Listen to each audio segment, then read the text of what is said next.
Assalamualaikum warahmatullahi wabarakatuh. Sahabat Serba Booming, mudah-mudahan Anda selalu sehat, lancar rezeki, dan dimudahkan dalam segala urusannya.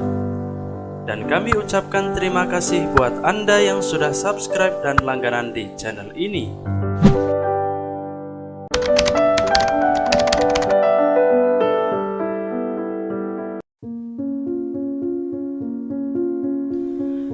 Kali ini saya akan berbagi kisah tentang seorang profesor matematika yang menjadi mualaf karena disebabkan oleh surat Az-Zariyat. Al-Quran adalah kitab yang tidak dibatasi oleh ruang dan waktu karena mendahului sains modern dengan fakta paling akurat sebagai temuan ilmiah terbaru.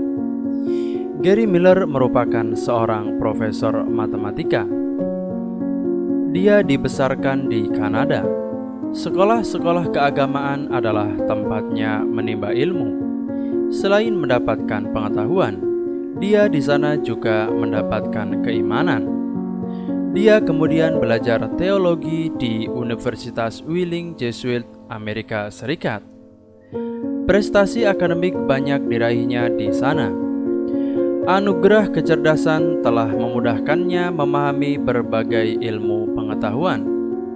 Berkat kecerdasan dan bakatnya, dia menjadi pendukung penyebaran agamanya yang aktif dalam berbagai kesempatan. Dia menyebarkan keyakinannya kepada khalayak ramai.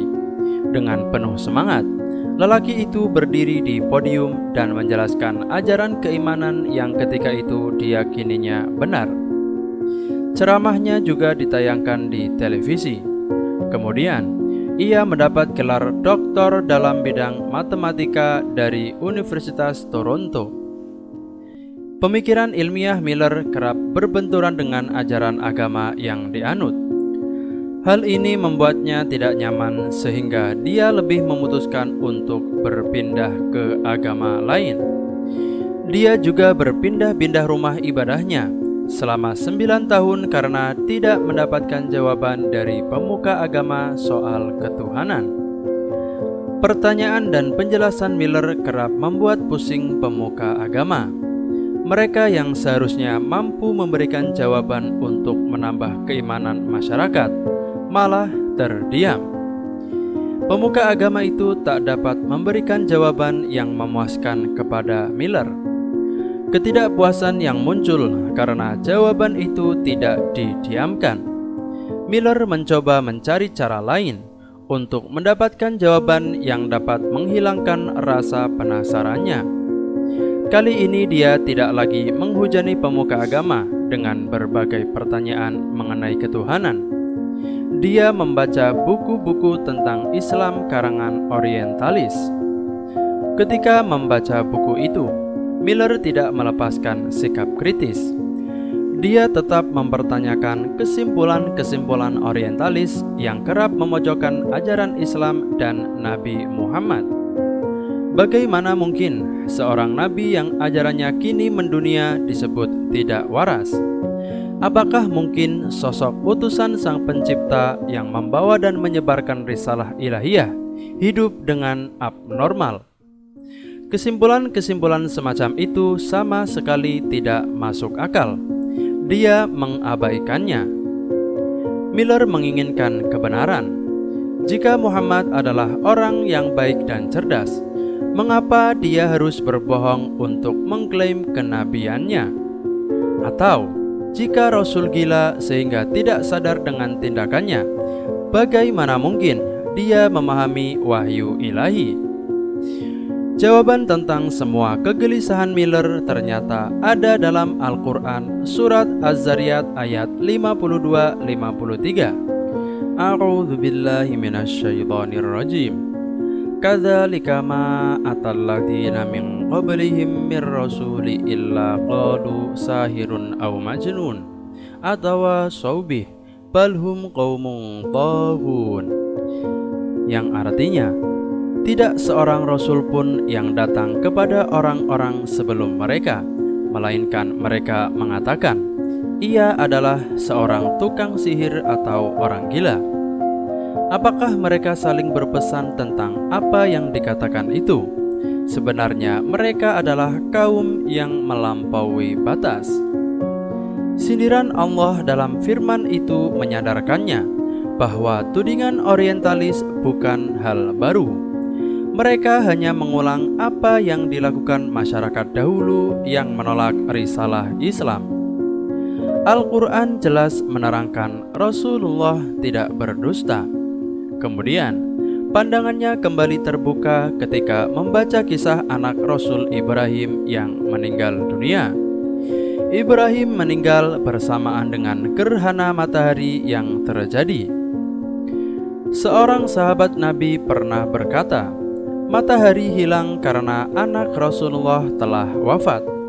Rasulullah pun membantah perkataan sahabat. Matahari dan bulan tidak mengalami gerhana karena kematian atau hilangnya nyawa seseorang.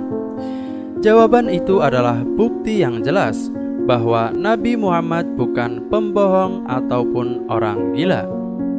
Inspirasi dari kalam ilahi itu menghadirkan kepuasan tersendiri. Miller kemudian makin semangat mendalami Islam. Pada tahun 1977, dia memutuskan untuk membaca Al-Quran. Dia juga mencari tahu apa yang benar dan salah di dalamnya. Dalam 3 hari, dia membaca ayat-ayat ilahi. Setelah selesai, dia berkata kepada diri sendiri, inilah keyakinan yang telah saya katakan dan percaya selama 15 tahun terakhir ini. Pada mulanya dia meyakini Al-Quran merupakan autobiografi yang membahas kehidupan Nabi Muhammad, keluarga, dan lingkungannya. Dia menganggapnya seperti kitab agama sebelumnya yang berisi hikayat orang-orang dulu. Namun, ia terkejut menemukan hal yang tak terduga. Ternyata Al-Quran hanya menyebutkan nama Rasulullah sebanyak 5 kali. Sementara Al-Quran menyebut Nabi Isa sebanyak 25 kali. Adapun Nabi Musa disebutkan lebih dari 100 kali.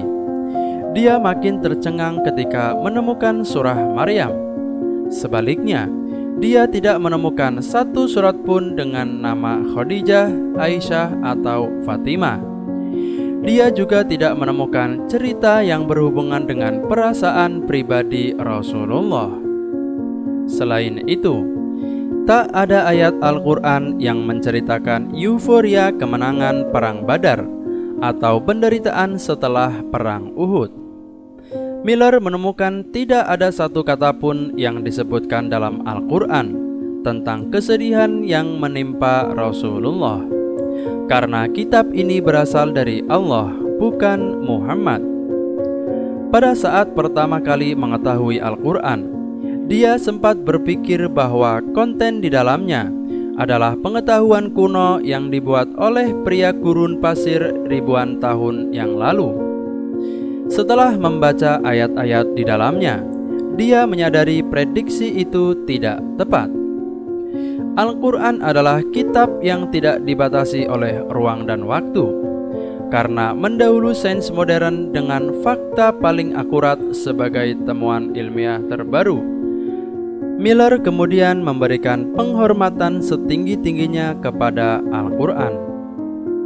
200 tahun lalu, ilmuwan Belanda Anthony Leeuwenhoek telah menemukan bahwa 80% tubuh manusia terdiri atas air. Dia tidak tahu bahwa Al-Quran telah lebih dahulu menyebutkannya. Allah mengatakan hal itu dalam surah Al-Anbiya ayat 30 dan Fussilat ayat 11. Hal yang sama terjadi di tahun 2011 ketika Saul Perlmutter, Adam Riess, dan Brian Smith telah memenangkan Nobel Fisika. Penghargaan yang mereka terima adalah untuk menemukan fenomena percepatan ekspansi alam semesta. Sekali lagi, fakta ilmiah ini sudah ada di dalam Al-Quran dalam surat Az-Zariyat ayat 47. Al-Quran juga telah berbicara tentang tahap-tahap embrio. Surat Al-Hajj ayat 5 menarik perhatian Profesor Keith Moore, rekan sejawat Miller di Universitas Toronto. Moore adalah profesor embriologi dan penulis buku terkenal, The Developing Human. Buku ini merupakan referensi mahasiswa Fakultas Kedokteran dunia. Al-Quran membuat tanda di buku-buku Profesor Keith Moore. Dalam edisi selanjutnya, dia menambahkan informasi yang dia pelajari dari Al-Quran tentang embriologi. Namun, dunia telah bangkit saat Keith Moore mengeluarkan buku tentang embriologi klinis. Di dalamnya, dia menulis tentang diutamakannya Al-Quran dalam menyebutkan fakta perkembangan embrio. Miller kagum dengan kesepakatan penulis barat bahwa Al-Quran tidak dapat ditulis oleh Rasulullah, karena ini adalah buku pengetahuan berisikan topik yang menakjubkan. Kesimpulan tersebut menunjukkan dengan arif bahwa Al-Quran adalah wahyu ilahi. Klaim yang paling mudah adalah bahwa beberapa komite anonim membantu Rasul mengerjakannya. Namun, ada yang bilang setan membantunya mengarangnya. Ini adalah kesimpulan yang penuh fitnah. Miller memikirkan secara mendalam tentang klaim terakhir dan menganggapnya sebagai semacam pelarian dan kegagalan untuk menghadapi kebenaran. Jika Al-Quran diilhami setan, mengapa iblis mengisi bukunya dalam penghinaan terhadap setan? Makhluk pengganggu manusia itu selalu mengajak manusia untuk mengingkari perintah Allah, sehingga mereka akan masuk ke dalam neraka penuh siksa. Banyak buku tidak dapat menyuguhkan penjelasan yang dapat diterima tentang keajaiban Quran. Berbagai kesimpulan buruk tentang Islam selalu dilontarkan dalam berbagai media. Namun, itu semua justru menjadi pemicu orang untuk lebih mendalami hakikat Islam. Gary Miller memeluk Islam pada tahun 1978. Dia memilih nama mu'alaf Abdul Wahid Omar. Dia mengundurkan diri dari pekerjaannya di Departemen Matematika dan lebih memilih mengabdi untuk berdakwah di Kanada. Buku yang ditulisnya menarik perhatian banyak orang berjudul The Stunting Quran. Demikian kisah inspirasi pada kali ini. Semoga kita dapat mengambil manfaat dalam kisah ini.